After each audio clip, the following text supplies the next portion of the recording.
I'm blinded by the light. We have some guests in the room. I'm going to start with the most important. Yeah, okay, that will be you guys, right? No. I'm going to start with Cassie Keen. Cassie is from Jade. And so she'll tell you a little bit about herself and what she does when we get to her. But basically, the first half of our class today, we're going to focus on research. And as it turned out, the LSS, so what's happened in the past, and in fact, we've got some guests from previous contract classes. I know you've done other things, but so we've got Jamie, Rez and Hillary here. Who else have we got that's not normally here? Oh, well, actually we've got David too, who actually is in this class, but he's in OUA normally. So he's just coming to work out why the sound is usually so terrible, and that would be me wandering around like this that does it. And so, yeah, I'm sure that they have other things that they do that are as important as well, but how we normally, or the last, 3 or 4 semesters, I've just added in an extra class and invited everybody, not just contract people, about this time, week 9 or 10, to do a revision on research. And I've explained the reasons for doing it now to you before. That is in large part because I think when you learn how to research, it's 4 o'clock on your first day and you don't even know the name of the person sitting next to you yet, much less what a case is or why you might be looking for one. And even if you've got your head around how you might find a case, finding something when you don't know what the case is can be really hard. So now you've done a couple of assignments, you've done at least one for me, you've had a couple of goes at it, so it's a good time to remind you. And then we have the lovely Declan Holmes. Am I giving you the right surname? Yes. I just made that up. I just felt like it came out of my mouth and I thought no. So Declan is the education officer for the LSS, and so he worked with me on this last year because I just tell everybody about my life. As many of you know, I've just been having a really shitty semester. There's some good personal things that have taken much more of my attention than they normally would. And so this semester I didn't ring Declan. And so Declan's just gone on with organising this session. And by the time I got the session organised to have Cassie come into class, he'd actually overlapped it on the same day. So we're just like merging them together. But that is awesome because the big picture plan that I have is for me to be completely redundant in this whole exercise. And I know that that's your big picture plan too. I know that's something that you guys want. And so what I would really love to see happening is to continue to build on the fabulous culture that you guys have as students. And that when you start out and you really you need to learn, isn't it great to actually talk to other students about how to do that? And then as you get more mature and you've picked up tricks and tips, not trips and ticks, in your research habit that you can share then. Because the thing is, I know about I know about research for solving problems in the profession, in my very limited stuff that I'm interested in and that I'm good at, which is not litigation, for example. I am usually trying to find what the rules are so that I can find a way to get around them. I'm making transactions and I'm building ways of doing things. You need to do that to a certain extent, but absolutely not only that. Many of the problems that you're solving in law school are actually about disputes as well. Cassie here, she trains judges on how to do research. So she comes to it from a particular point of view as well. Well, not only judges, but she trains everybody from the most senior to the most junior in using research tools, in particular Jade, which frankly for a research tool at uni you guys really need to get on top of if you're not using it already, because I think it will save you a whole heap of time. But you guys are studying as students, and so you also have a whole lot of stuff between you that I could never give you, and if I did give it to you, it would probably be unethical. Because the thing is, when you're working with other students have taken classes with everybody else. So, sorry, let me give you an example. My first year as a practitioner, I started at a relatively large firm at the time with 10 other baby lawyers, graduates. We weren't called graduates at the time, but I can't remember what we were called, but we called ourselves baby lawyers. Basically, we all rotated through different divisions. We created what we called the manual. So basically what the manual was one of us would basically be the first one on rotation with a particular partner. That's the person who would suffer as they worked out how that partner liked their letters written, or what kind of research tools that partner needed to see that you had looked at if you were going to move forward properly. And so we would have like random letters, like we had this one particular matter that we just wrote letters in the style of each of the partners as kind of templates, and that we had the list of things, the questions that that partner was most likely to ask, and we just kept adding to it over time because it's just this sort of internal manual. You guys, you can do that informally with us. Like, I can't tell you, if you do it this way, chances are I'll be happy, but never do that for Tina. But you can tell each other that, right? So that's actually part of what you can do to collectively crowdsource your learning as well. But also, you guys are researching for marks at this stage, but you need to learn to research for life. So I really want you to be starting to think broadly about why are you doing it? Because I know you're doing it for marks. You know that I got a list of the cases that I need to see that you've looked at, and I need to look at the way that you've cited them and all the rest of it. But at the end of the day, ultimately research is about solving problems. And if I've said it once, I've said it over and over again. In the classroom, I ask you a question, I already know the answer, you get it 80% right, you get a high distinction, your mum tells everybody at the tennis club. In the real world, I ask you a question, I don't know the answer because I can't be bothered, unless I'm a psychopath basically. I don't ask you questions when I already know the answer. You get it 20% wrong, chances are you lose your job and I get a professional indemnity claim. So it's quite a different process. So being able to do the research and to have quick and easy ways to double check yourself is really, really important. So that's why I like to do this, and I like to see it happening every semester, and I would love to see a culture where people are talking to each other and it doesn't need me, but I'll always step in and help if I can. So that's what we're going to do today. So what I want to do is start this as a conversation as much as possible. I am broadcasting to the world now. I have, the technical expression is fucked up.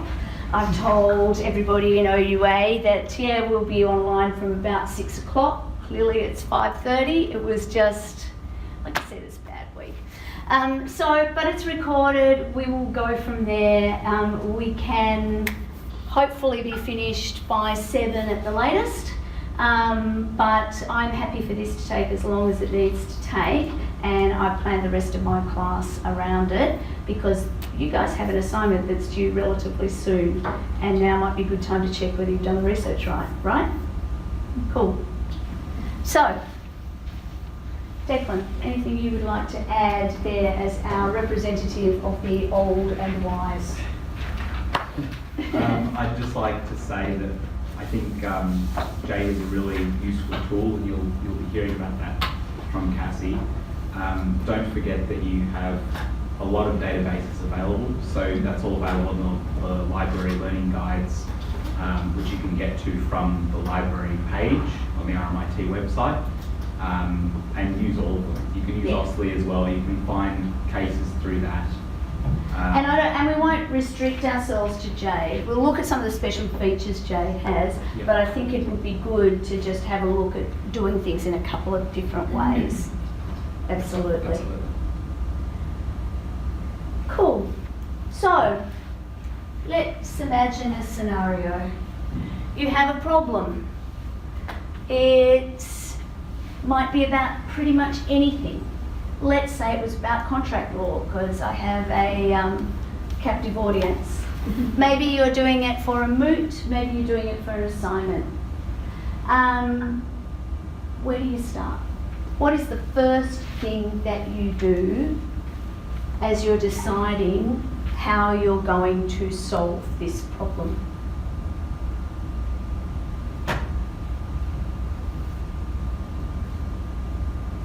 Decide what questions you want to answer. Decide what questions you want to answer. So how would you do that? Well, based on the lectures you've attended. So, absolutely, starting with lectures you've attended. So, is there something that looks familiar there? I mean, let's face it, at uni it's a little bit easier than it is in the real world, because if it's a question you've got in a contract class, then chances are it's a question about contract law. So you've already swiped out a whole lot of different things. So, and within contract law, you might think, well, let's look at the syllabus for this subject, because there are 2 contract law subjects. It's probably going to be something in the relevant syllabus. So we've got that. And then you can think about the lectures you've attended and if things look familiar. What else would you do? Work out what the key issues are. Work out what the key issues are. So would you use a framework for doing that, Eva? Or read it. Read it. So read the question. Thoroughly, yeah. Read the question thoroughly, identify what the issues are. So, but we've talked about frameworks for doing that in class and in many of your classes, I'm sure. IRAC says Robin. Everybody sort of rolls their eyes. Absolutely. I mean, IRAC is the RMIT approved way of sorting things out. So what are the issues? The reality is, in order to get to the issues, you have to actually work out what the facts are, don't you? And you've got to work out whether all of the facts are relevant. So I like to start with material facts, but from the material facts come the issues. The issues then, what are the rules? Now, what is the rules is the research part, right? And sometimes issues only arise because there is a rule. And then we need to do the application. Sometimes facts will feel familiar, particularly when you're reading a scenario that's been given to you in a class. Sometimes some of us lack creativity, and so we just change the dates and the names and the amounts, and we draw on cases. So it's not at all unusual to see scenarios that might look a little bit like a case. Come in, welcome. So again, if it looks a bit like a set of facts that you've seen before, that's a good starting point, isn't it? Going back and finding that case, trying to work out what that case is. In real life that happens less often, sadly, but it does happen that things will remind you of a particular case. And so just because, it's set on the Gulf of Tasmania as opposed to the Baltic Sea doesn't mean that the facts of a case aren't going to be particularly relevant. What else might you do really early on?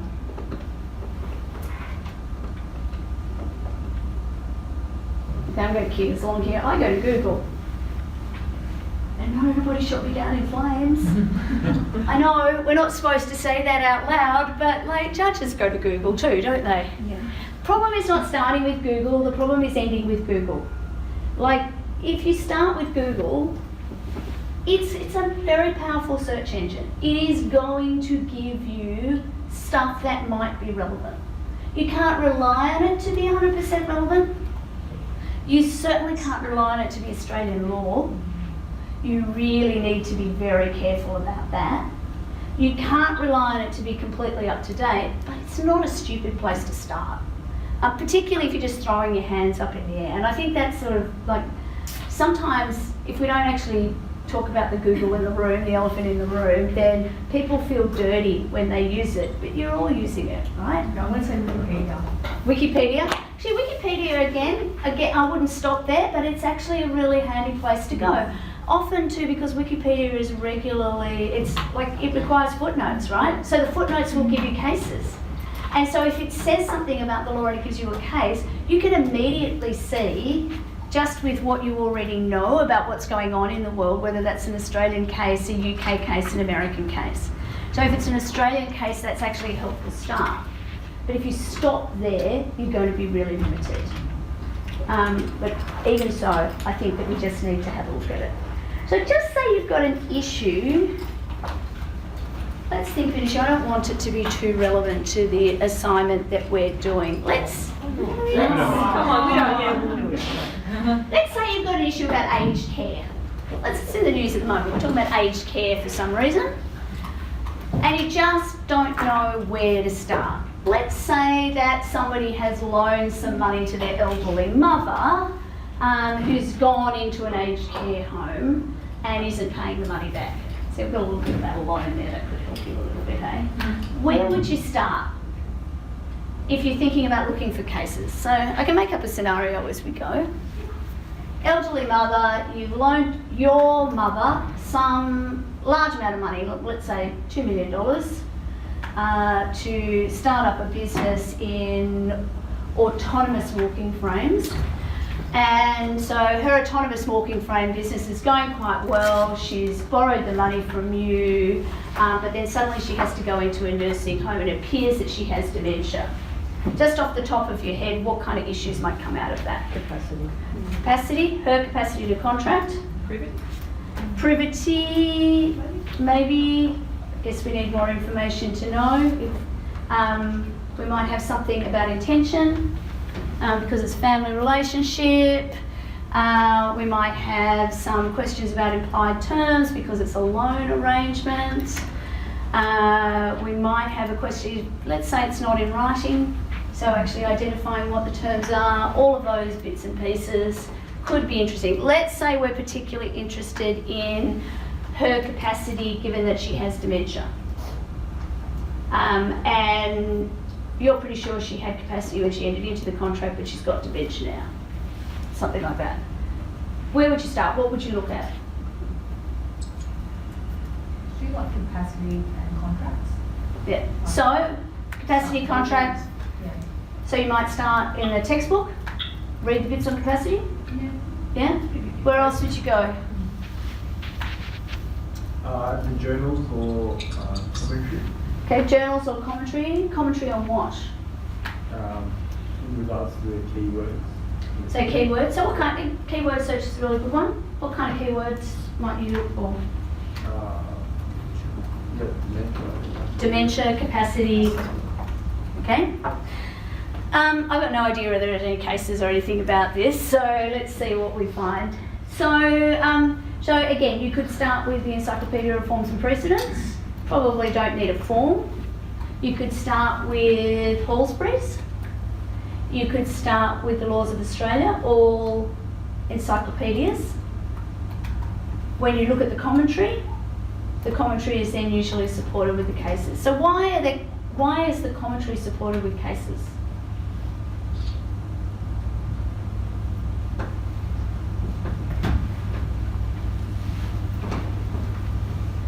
Because when we have case law, we've got a primary source. So when you think about anything, there's no real magic to this. Whenever you've written any academic paper, we know primary sources trump secondary sources. Academically robust secondary sources trump newspaper articles or people's opinion. So basically what you're trying to do when you write any research paper is to get support for your arguments. They add credibility. Just think about what you're trying to do. Often, particularly in an opinion piece, you'll just have a point of view, right? You'll look at it and you think, okay, this is what should happen in this situation. And then what you're looking for is looking at what primary materials are there that support my point of view? What primary materials are there that I need to be able to rebut? What secondary sources are there that support me? And what secondary sources do I need to rebut? So journals and textbooks are really useful, but they're secondary sources. A peer-reviewed journal article probably beats your textbook usually, because textbook and casebook is just a compilation of information.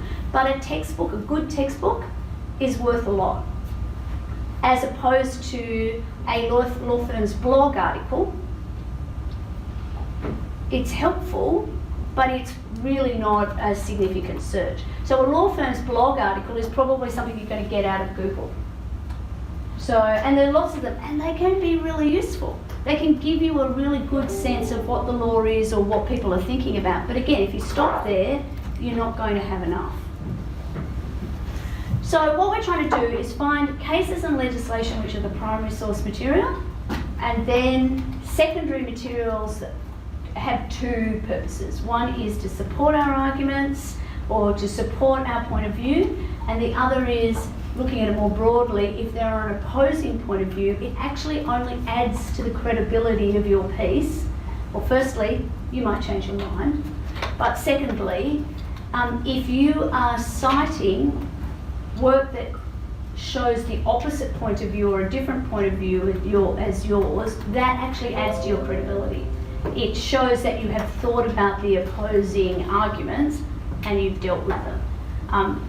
It's actually very rare to see a high distinction piece that doesn't actually drill into a different point of view in some way, whether that's distinguishing a case that on its face might look like it's absolutely applicable, or whether it's looking at some of the research that has happened in a space that is different from your point of view and then arguing about it. That credibility shows that you've got a unique and original point of view.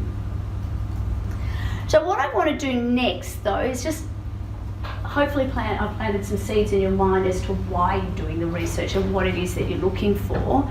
Really like to get Cassie to actually give us some tips for looking at, sorry, let me close the chat here, for looking at, oh, and we've got Craig joined us. Hello, Craig. Hopefully you can hear us.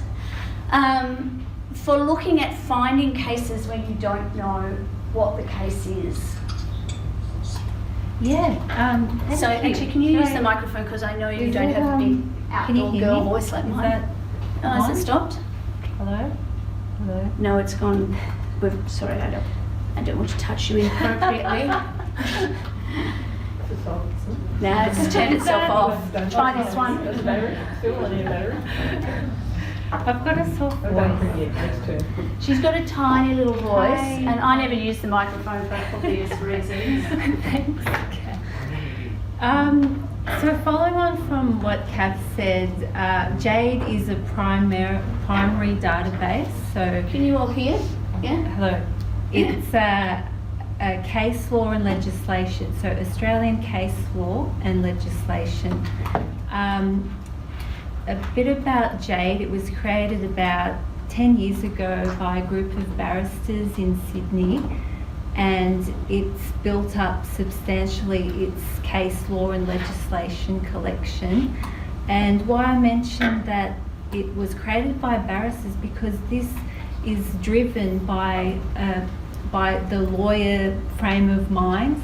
They saw a way to research cases much more efficiently than your alternative legal databases.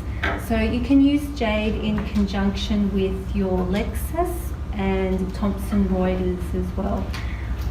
Jade has what you'll find with Jade and also with Ostley, it's got the lower court decisions. So we've got selected county court and magistrates court decisions. So when you are in your different legal subjects that are about personal injury, you can use Jade for that as well. So I'll just log in first, and I'll show you after how to subscribe. So all students, we have an initiative where students get Jade for free. So Cassie, with just so I know, because I know a number of students who do these classes know they can get Jade for free, but it's a little bit less well known outside of that. Are you happy for Declan to share that information with the law? Yeah. Yeah, I'll give you the subscriber code after That would be great, session. because that will make it much easier for you, yeah? Yeah. And so your login will be active for your entire uni degree. So that's one of Jade's offerings to students there. So I'll just log in here. Okay. And I'll show you how to look at a case. So when I refer to a citation, a citation is case law. So if I type in, you'll see in your commentary of textbooks 1998 and HCA and 28. So this is a citation. And why I mention citation is that Jade refers to a lot of citation. You'll see in your search results, there's citation clips. A citation is a case. Now, I want to look at, so we have a case name, Blue Sky. Oh, sorry, wrong one. Project Blue Sky. And you'll see it auto predict there. So I'm looking at this case here. And we've got, it's thinking.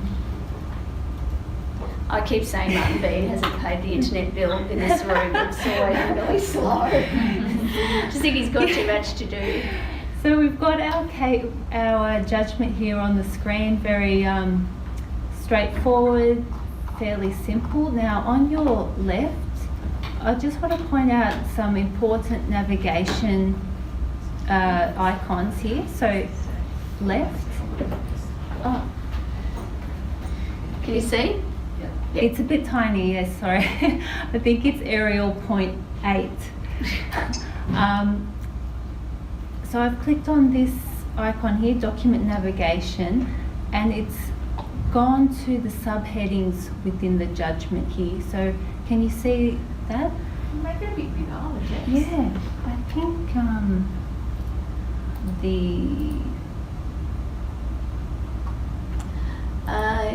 yes.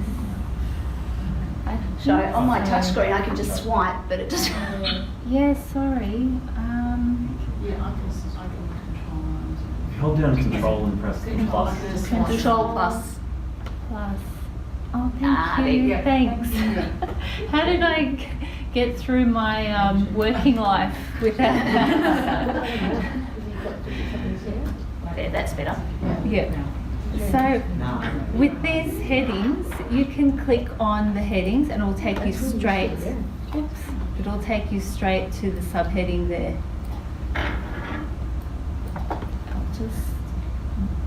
If you want me to get rid of those windows and let you have the whole screen, I want to do that. Oh yeah, sorry. So I can show you. Let's do that Thank and then you. do that. Okay. So I'm taken down to the paragraph of where I clicked on the subheading. Now you'll see on the right hand side here, we've got these clips. So 18 citations, so 18 cases. If we click on that, that will pop up and expand to show you cases that have cited or referred to paragraph 41. So these are, we've got this judgment, Project Blue Sky, which was handed down in 98, and these are all the cases later, so in the future, that have referred to paragraph 41. And you'll see it highlighted there at 41. So that's the paragraph number there. So that's really useful when you think about it. If you're just looking at the slides that your lecturer has used in class and they have used a citation, I can't think of anybody who would do this, me. I've just put toll and alpha farm on the slide. Probably an abbreviation and probably not a full citation. Probably the exact opposite of what you're asked to do in a written piece of work. But you've then got this clue, toll and alpha farm. And so you can click in there and you can put those words in that, I know Sue always calls it the idiot box. You can find it there. You could find it also in LexisNexis, or you could find it in Ostly. But what Cassie's showing you is just with toll and alpha farm, okay, that's a big case. It goes over numerous pages. What's the important thing? Well, chances are, if a particular paragraph has been cited 40 times, that's probably more important than a paragraph that's never been cited at all. So again, you can see from those little green tabs whether something's been cited, but there's also that little piece at the top that actually tells you paragraph by paragraph what the citations are, or which paragraphs have been cited. And to narrow it further, you can sort by appellate only. So your high court cases or appellate courts that have referred to paragraph 41. So then you don't need to worry about the 20 references that VCAT has made to the case, or QCAT or something. They're only just going to confuse you. You can stick with the High Court, or at least the Supreme Court perhaps. So if I just scroll back up to the top, and you'll see these tabs here. So it just shows you where else the paragraphs have been cited elsewhere.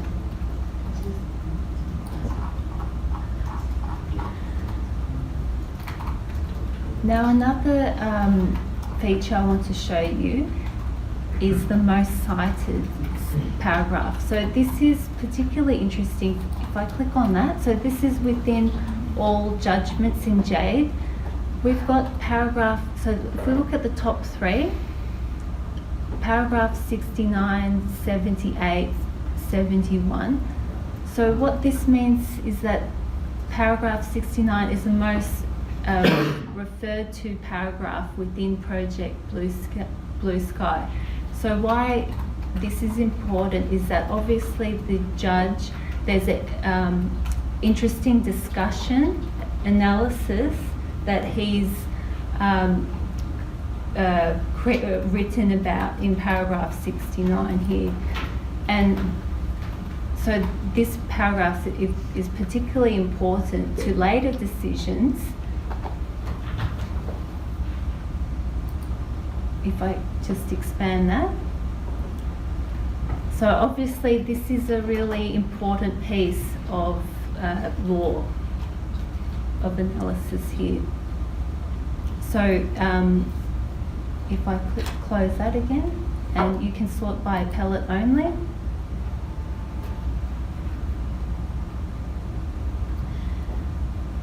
You can also make the little notes to save them for later, which is kind of handy too. And if you're working with other people, you can share your notes, which is particularly useful for mooters. Oh, yeah. Sorry, how do you make a note?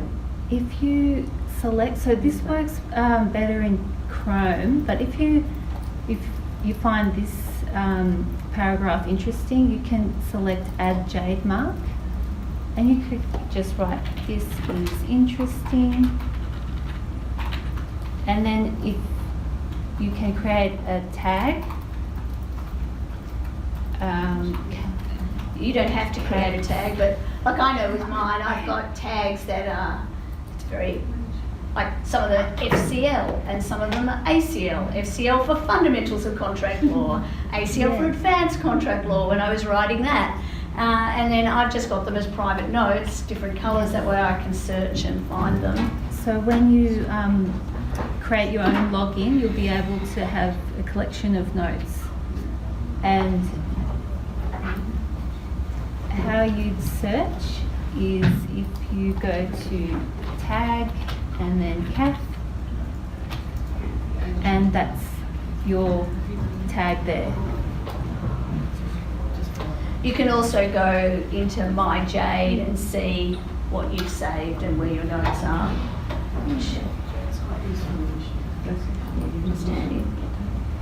So I'll just repeat that again.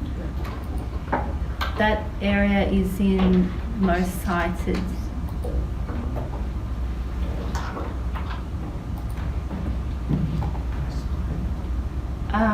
On the right hand side, this is Jade's case citator. So I'll just take you through this quickly.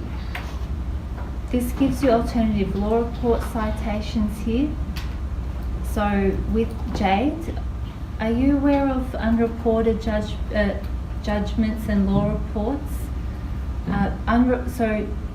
Jade is a unreported database, and also OSLI is an unreported legal database. So all of the decisions are sent to us from the court direct. Law reports are, for example, Commonwealth law reports, Victorian reports. They are decisions that are selected by an editor and are reported in a law report. But for university, you can get by with your unreported decisions. Did you want to add anything? Well, I mean, at the end of the day, again, primary sources. So a reported decision trumps an unreported decision. You will find the reported decisions via Jade, but they won't be the official reported versions. They'll be copies of them. I'm thinking particularly some of the really early ones are actually just scans of the pages. What was that case we looked at last week? The Balmain Ferry one. What's that? Balmain Ferry and Robertson. Can you just have a look at that? Because I don't know, but I bet this is the one that comes up. So Balmain Ferry and Robertson, that's one you look at in, yeah, there you go, see it comes up. So what actually is happening is there's a scan of the official reported version, but that's not the reported version, right? It's a copy of the reported version, just the same as there are many others that they're exactly the same as the reported version, including the head note, but they've actually been, they've been OCR'd in properly, or that they've come through as digital text. Now, technically, if you were doing this absolutely properly to the nth degree, and you were citing that case, you would be going into the Tom Smith Library and you would be finding that volume and that page, and you would be looking at it, confirming the number and all the rest of it. The reality is, I have a life. I am not going to check whether you have done that or not, right? And I have just passed judgments on those of you who do. But at the same time, you do want to think about the cases that you are using. So again, I mean, let me use another example. I particularly like the facts because they amuse me of a case that is Fitness First and Chong. It's one of the cases that we talk about fairly early in contract law. It amuses me, and it, but it is not the best case for the principle that we get out of that case. What is the principle, by the way? Do you remember? Lestrange and... Yeah, the principle is the rule in Lestrange and Graucob. A better decision would be Toll and Alpha Farm, which we might get to last week. But yeah, if you want a principle, so a case to support the principle in that case being that if somebody has signed something, as far as a court's concerned, it doesn't matter that they haven't read it. There will be a deemed meeting of the minds. But a VCAT decision or a Supreme Court overturning of a VCAT decision is not the best case. So you're looking for, you want it high in the hierarchy, and if you've got two choices and one of them is reported somewhere and one of them isn't, go with the reported version. You can tell whether it's reported or not here by looking at that case trace. And you can see that it's been reported, so it's High Court of Australia, so that's where it comes from, but it's reported in the CLRs. So that means it's reported. And for added extra, hit that little copy button, because I only discovered this feature about a year ago. Actually shows you, it's got its medium neutral citation, it's got the full citation. You can click that little button there that says formatted, and then you can copy the one that you want, and when you paste it into somewhere else, it comes in formatted. You've had the link button printed as well, so if you were to paste it, it would go with the link, which personally I love it when you give me the links, because that means I can check it easier. But AGL C3 doesn't want links. So it's actually wrong to have the links when you do it that way. But it's a really useful little feature because it's actually, you can see the italics are there, it's got the proper citation ready to go. I'll just go back to that case there. And in the case trace, we have if you actually prefer to view in Word, the decision in Word, you can click on download original document and that will take you to the Word document. I'll just hit OK. It's just I don't use that computer very often. And if we go to the citation report here, so citation report is at the end of each document in Jade. This will show you in a list, if you love lists, cases that have cited this decision. So recent cases just a couple of days ago, Snowy Monaro. And then we have the cases cited by Project Blue Sky. So it's quite a substantial piece of case law. Here we go. So cases cited by this decision. And legislation cited. So again, when you're doing research, if you found a case that is useful, particularly when it's not exactly on point, which very few of them will be, actually looking at the cases that it's cited gives you clues as to what other cases might be relevant, particularly if it's the bits of the decision that's relevant to your problem. It's citing other cases. Go and have a look at those because they might be more useful to you in this particular scenario. But then also look at whether or not this case has been cited, particularly just in case it's been overturned or changed in some ways. So Jade doesn't make decisions about the value of the cases this way, and that's an area where it might be worthwhile going and having a look in LexisNexis, for example, which will give you the little colour coding that will tell you whether the case has been overturned or subsequently reviewed or whatever. Because each of the databases has its value add, and they work in different ways. Exactly. Yeah. I can ask one stupid question. But what's the difference between cases citing this decision and cases cited, like there's two sections to it? Cases citing this decision. So I can actually show you in a visual form.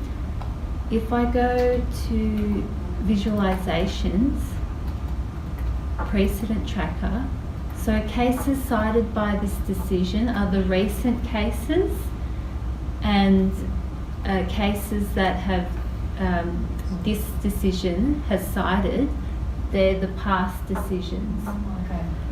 And if we look at, maybe that's not the best visualization. If I bring up another case, Cantarella. So the precedent tracker, we've got Cantarella here. So that's the case. And then to your left are all the cases that Cantarella has cited. And then to your right, they're all the cases that have cited Cantarella. So it's a visual timeline.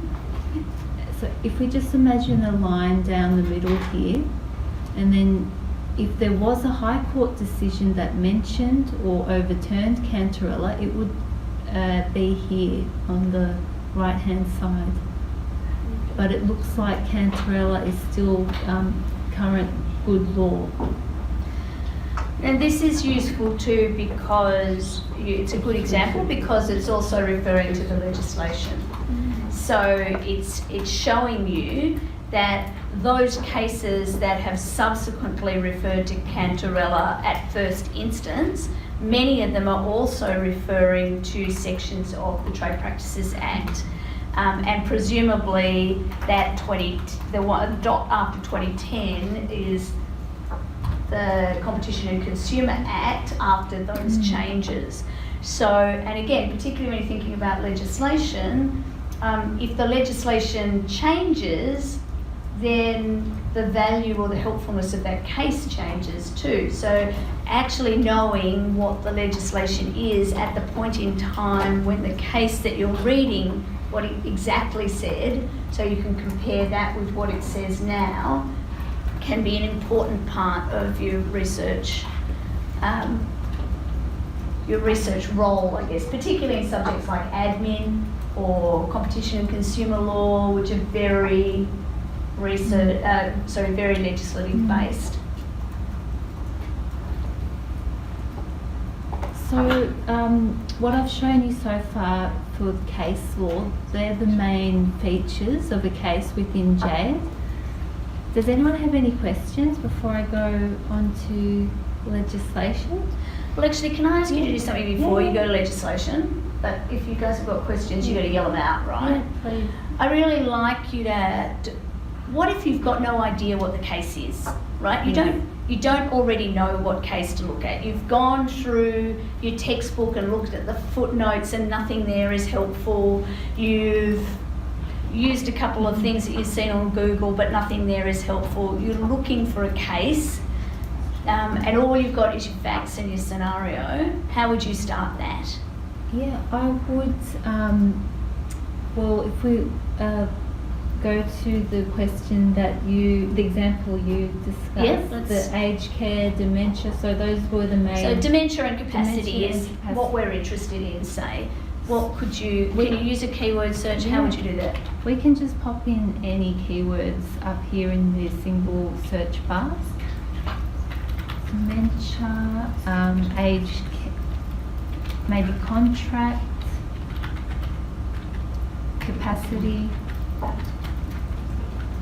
and we can hit search and see what happens. I didn't plan this in advance, I have no idea. So Jade has recognised used the ranking, and it's looked at the catchwords. So it primarily looks at if those keywords are mentioned in the catchwords and the frequency of the words, and if they're mentioned in the judgment more than more than many times. And the catchwords come from the courts, don't they? Correct. So the court has a list of catchwords that they can use. So I'm thinking autonomous vehicles is probably not in there because they're pretty stuck in stone. They're a bit of a blunt instrument, but when they, like the day that they release the judgment, they've put catchwords with the judgment. So that's the starting point there. Can you explain what you said the ranking of the case you're showing is, or what it refers to? Like, is it the best match or the first word that comes up most often? Yeah, often it's how many times it's cited. So contracts, dementia, it's probably cited, mentioned more than a couple of times within the judgment. Jade uses, just like Google, I'm not sure how the search results are created or generated. It's a bit of a mystery. But it has a ranking algorithm, and so it's effectively saying, we think this is more likely to be helpful than that based on the information you've given. And then, like I look at that immediately and think, well, I'm not interested in that. That's Western Australian Supreme Court. I want Victoria. So I know what I'd be doing is whacking in Victoria into my search and sort of further narrowing. Yes. Or I could filter it down. There is quite a lot of search results, so 581. You can order by court precedence, so the High Court to the Court of Appeal cases, you can filter by that. You can also filter by collection, so if you only want cases within Victoria.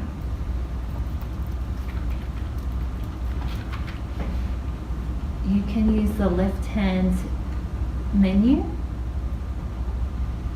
and select all Victorian courts and tribunals and filter now.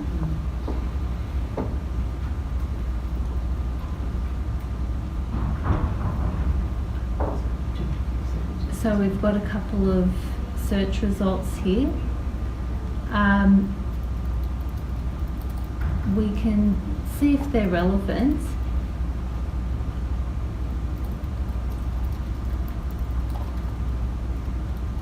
In the, if we do control find, we've got contract, so there's 2 mentions, capacity, I think there's 2, and dementia 2 as well. And you can quickly look at the catchwords and see whether or not it would be relevant. If I go back,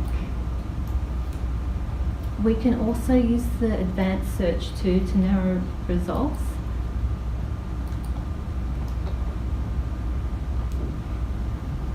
And we can further narrow it by these filters, such as catchwords. And we can just, if we add a row, we can use our search dementia, got an N, and then contract, and then capacity. If you just want to find cases that have these 3 words within the catchwords, and hit search. One of the features there actually that I know a lot of paralegals end up using is the by judge. Barristers love that as well, looking for whether there are similar cases that the judge that you're going to be presenting before has commented on in the past. It can give you, well, that's what you pay a QC for, is their intel, really. I mean, their experience. So it's like a university next lecturer. Yeah, pretty much. that's what you guys need to do. That's, Justice Nolan. there's no justice from this Nolan, let me tell you. It's all random. So from that search I just did, this looks relevant to your example that you mentioned earlier, Catherine. It's just a matter of playing around with the search. So advanced search, use your... And the other databases will do similar things. So often it's a good idea to just look in 2 or 3 of the databases, particularly when you've got no idea where to start and you're using keyword searches. If you're looking across 2 or 3 of them, you're getting the same results coming out of them, then you know that this is likely to be a good place to go. If you're getting very different results coming out of them, that tells you something as well, and it helps you refine your search and your thoughts about the search itself. Yeah, absolutely. It's good to use more than one, so you can confirm that, I'm getting the same results, or I'm not getting the same results. So it's a good way to check. Can I ask, is that advanced search an and or an or function? It's an and function. You can also use your operators. Dementia within 10 words of capacity. So it's looking at... Don't you hate it when you have to type and present at the same time? It's not fun. So this search, dementia within 10 words of capacity, it will show you the sentence. With And you can use so a many- not operator. Yes, So you can or say dementia within 10 words of capacity, not taught. Yes, not taught. And with and or not. They have to be in capital letters, just so. But I have some cheat sheets with well, in fact I didn't bring them with me. I'm going to circulate them, including to you afterwards, so that you can look at them on screen. Yeah, we've got help menu here, coverage. Boolean. And again, it is worth remembering that the search rules for each of the databases is slightly different. And the library has cheat sheets for pretty much all of the other databases. I'm not quite sure why we don't have Jade in there, but we don't. So you'll find that you can just, if you have to print them out, but you know, you can just go back and have a look, and remember you might need to adjust your search slightly because of the way the operators work differently in each. I just wanted to point out to you a couple of those filters. Kath mentioned the judge, so you can find all decisions on a specific judge if you type in their name there, or also representation, so if you're looking for cases. Actually, this is a tip for young players, actually older players than most of you. But just say you were applying for a clerkship or a role in a law firm, and you knew that a particular litigation partner might be interviewing you, or you wanted to go and do some work experience with a barrister. Actually working out what cases they might recently have been involved in, and having some knowledge and point of view on those cases would not really suck. Just saying. And I'm aware of at least 2 people that I know who told me that they were particularly interested in some tiny little obscure, boring part of the law, and they wanted to get, they wanted me to help them find people that they might do work experience with, and I basically sent them to this and said, well, you find the cases you're interested in, find out who represented the winner, the loser, it doesn't matter, and yeah, write it, you know, well, you work with barristers, you know, they've got tiny little egos and they don't mind at all. And there's something about a barrister that if you know, basically send them an email out of the blue and say 4 things about them that's really interesting and that show that you know something about their work, that just might help you. Anyway. That would be just an approach that I would think about if I were you, and actually you can do it without too much fuss, so yeah, maybe the magic will go away. One of the last things I want to show you is how to find legislation. So very straightforward. If we just pop in, I've got an example, Insurance Contracts Act, and you'll see it auto-predict there. If we select the Act, this will always default to the most current version of the Act. Now we want to look for example, you might get a straight case, a research question. If you were practicing, your partner might ask you, I need all cases on Section 29 of the Insurance Contracts Act.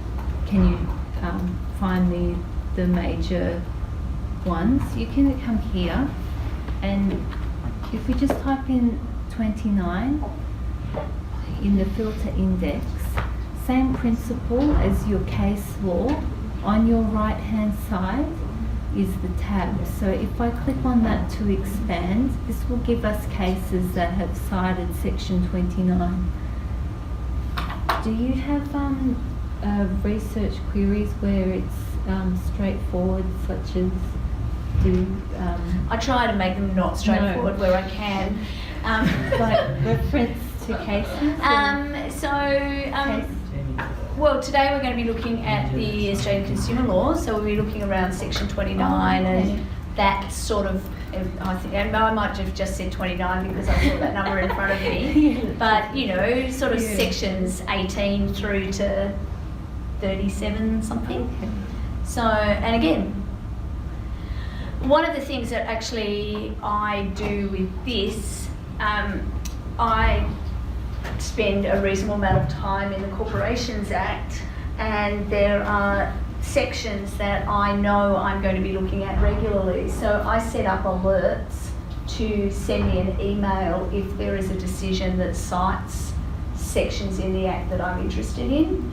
And again, I do that, by the way, I do that with our classes too. So I've got, a week 1 alert, a week 2 alert, a week 3 alert. I know what I'm supposed to be teaching you. And so if cases that I am likely to talk about in week 2, if there are citations to them, I get Jade to send me an email so that if anything changes, I've got some sense in advance, and don't get too tripped up by you guys, but Yeah, you can go either way. where you can set up an alert here within your account. Yeah, I wouldn't suggest an alert every day on the Corporations Act, by the way. Once a month is more than enough. And you can also filter if you're looking for a subsection, so cases on section 29, subsection 1B, see if there's any cases, and it narrows it further. And you can also sort by appellate only. So those are the main things. Could you just show them to the legislative history? Yes. So it could be a bit too big to do, but do you want to have a look at section 18 of the Australian Consumer Law? Yeah.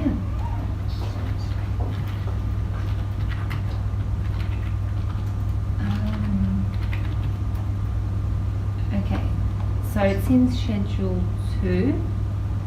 I've just typed in Australian Consume. Okay.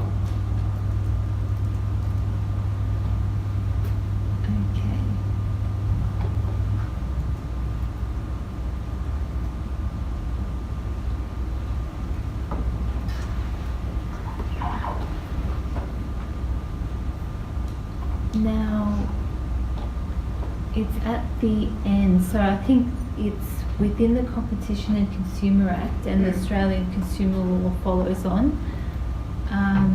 There is actually a table of contents to it now, but it's not far down. Okay. If I go, Maybe. where is it? I just think that's a good example because it's one where the numbers changed for no reason at all, and the content hasn't changed particularly, but it's changed slightly. Yeah, it's not showing properly. Let's Isn't it? If you Oh, okay. This is our table of what is it? That's scary. That's really. So it's got the old section and the new section Yeah. number. Let me see.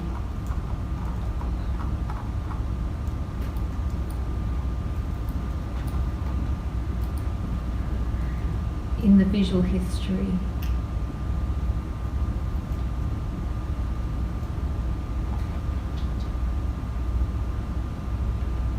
Sorry, it's a bit slow. That's. Okay. I think this is really. It's a bit overwhelming, but I think this is really useful.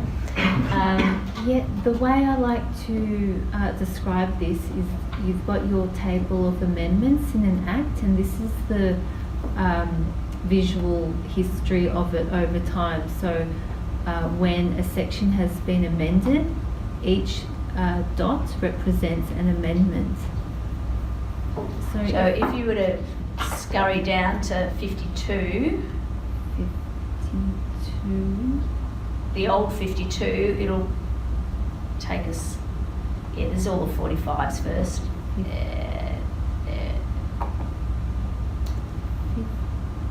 See, because it's gone down to 18. That's why at the bottom. Is it right further Yeah, down? so it mustn't be in the old 52 spot anymore. It must be, that list must be. Sorry. We'll get there. It's confusing. But that's why, if it's confusing for those of us who use it all the time, Absolutely. it's going to be confusing for you, right? But Section 52 of the Trade Practices Act, now Section 18 of the FCL, is the most cited section in Australian litigation ever, right? So it's,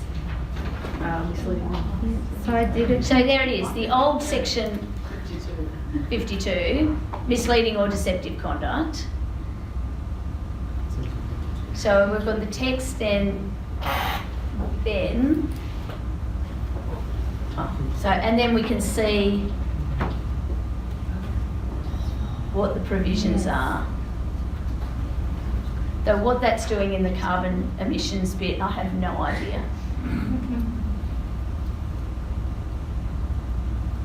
Okay. I don't think it's comparing the Competition and Consumer Act, the Australian Consumer Law, because So- this is in the.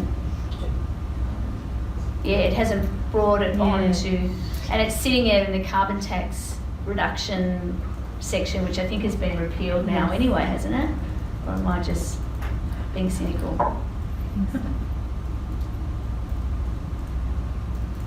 Possibly a bad that example didn't- because it's not working properly. I'll show you a separate one.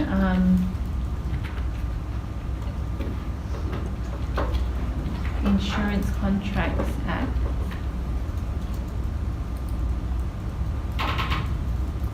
And visual history. And if we go to, I've got 21A. 21A.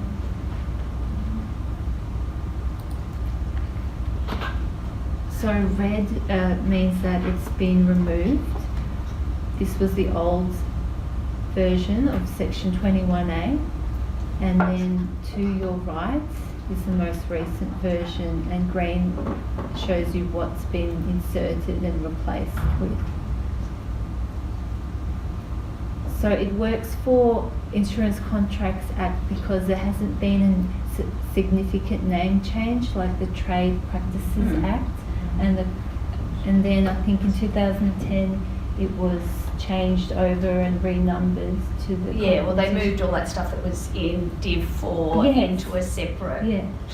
But I'm sure it does work normally because I've used it. I just can't remember how I got there either. And I was giving you a hard thing to show. And But so this is really useful, particularly if you're reading a case, it's talking about a section, then often what will happen, particularly if the government doesn't like the decision, then the section changes. So the change is often in response to the judgment. They're the kind of analytical things that you're going to get in admin law and similar subjects that are very driven by the legislation itself. And you're there where you can do the A-B comparison. Because often too, particularly in more essay-driven work rather than problem-solving work, you're being asked for your view on law reform or what should change or how things should change. And whilst it's really easy to say, yeah, the law should change, but actually it's quite hard to change a law.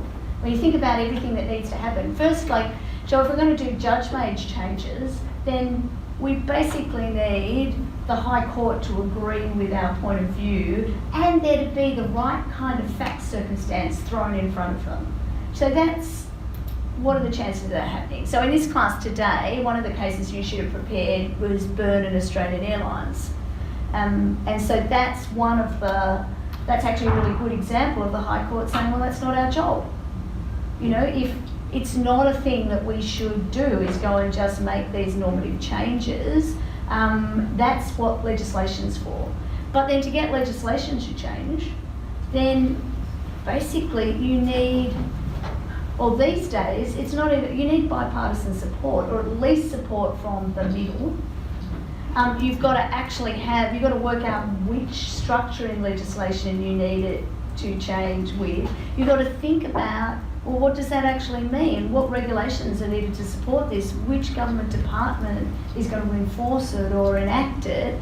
And actually what trade-offs are needed to actually get a change made? I mean, we just think about last year's budget, this year's budget, perhaps. Not last year's budget. That, basically the options were, we budget in three pieces. We've got one party that says, I'll vote for Part A. We've got another party that say, I'll vote for Part A and Part B. And the Liberal Party saying it's all three or nothing. So in the end, we've got the Greens to get it through, voting for it, even though they are saying, actually, they don't agree with Part A, because that was the only way it was presented. Now, I'm sorry, I sound like I'm making a political point. I'm actually not trying to do that at all. I'm just trying to say it is a really complex thing to get a piece of legislation through Parliament, particularly a wholesale change piece of legislation. So there are lots of mechanics there. So that's why doing the research at this level and really underpinning it, that's how you stand out. By really thinking it through. So those are the main things. So they're the main things that Cassie wants to... Sorry, I'm taking over because you've got such a quiet voice. I'm worried people can't hear you. Any questions, concerns, frustrations? I can show you how to sign up now. Please. While you're setting that up, I just want to ask Declan, you've been around the trucks a few times. Yep. Got an HD or two under your belt. Couple. What from your point of view is the thing that you know now about research, which you wish you knew in your first year? You have to be persistent. Just keep looking. Because sometimes you just can't find anything, straight away when you're looking, but you really have to keep going. You have to check multiple databases. Some databases have cases that others don't, and likewise with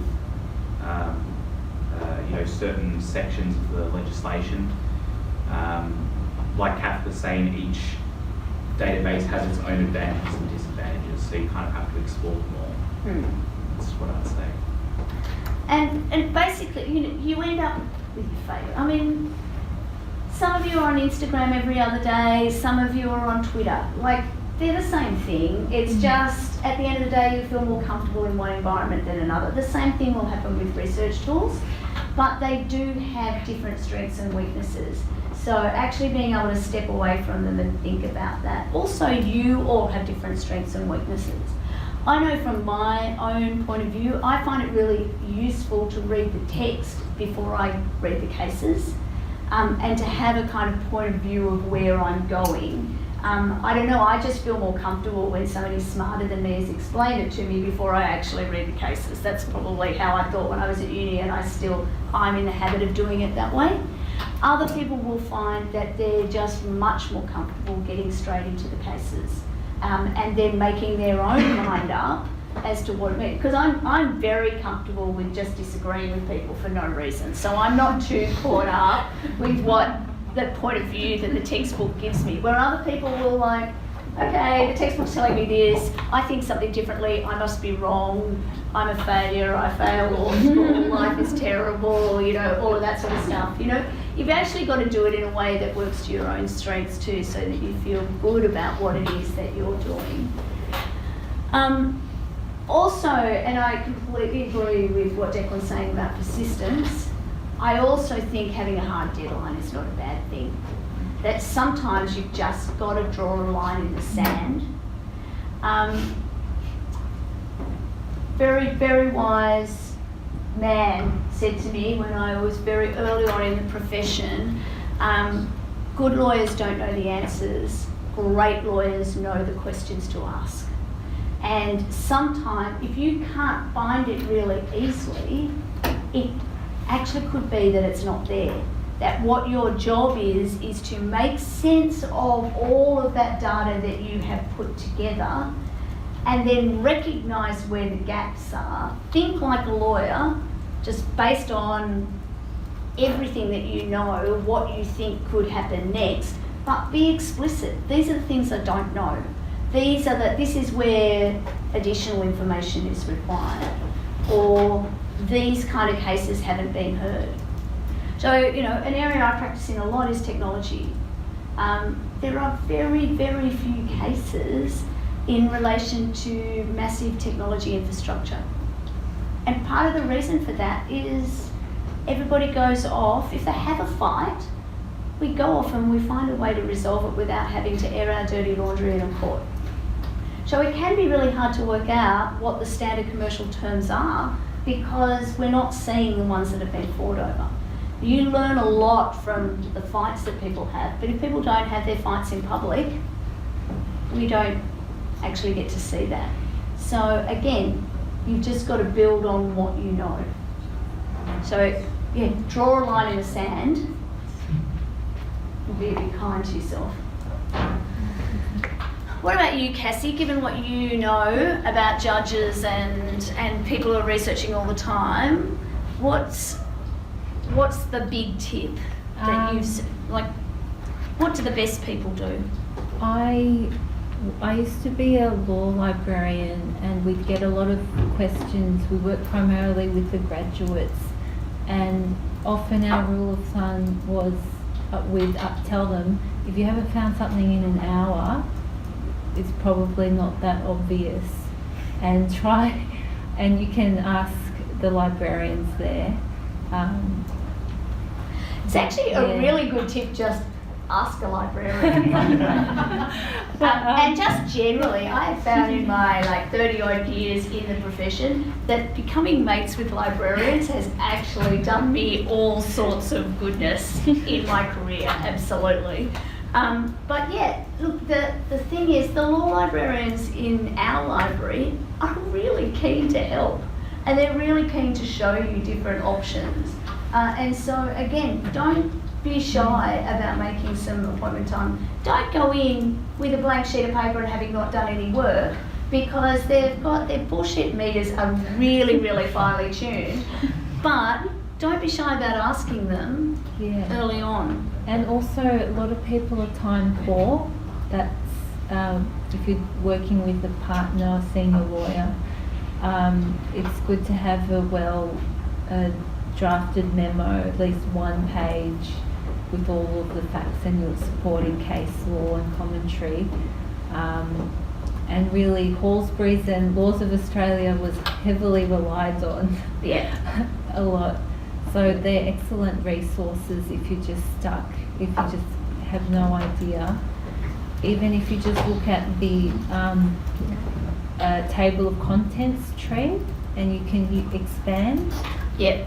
There's subcategories there. Yeah, and that browsing approach I think is really useful, just to work through what the subject matter is. Oh, and the So show them how to register, sorry. So jade.io, and then if we go to Jade Professional here, and then again, this another green button, if you select special offer, the offer code is capital letter JD dash 54B3 dash 119. And then it has to be your student email, so you'll register with your RMIT student email. And then, just follow the sign up page. Oh, so now that with student emails, I'll be able to set up my thing that I want to set up. Because I have all the cases in Jade for this class with the notes that I've got. And I'd happily share that with students. I just haven't had a way to do it, but that's the easy way, because I can get a list at the beginning. Any other questions, concerns, frustrations? Are you feeling better about where you're at in your research lives? No? You will. You will. There's no substitute for doing it. Cassie, thank you so much. You guys are just fabulous. I am, again, I've walked out of the house without my printouts and my gift for you. But I will sort that out separately. Can we just thank Cassie in the traditional way?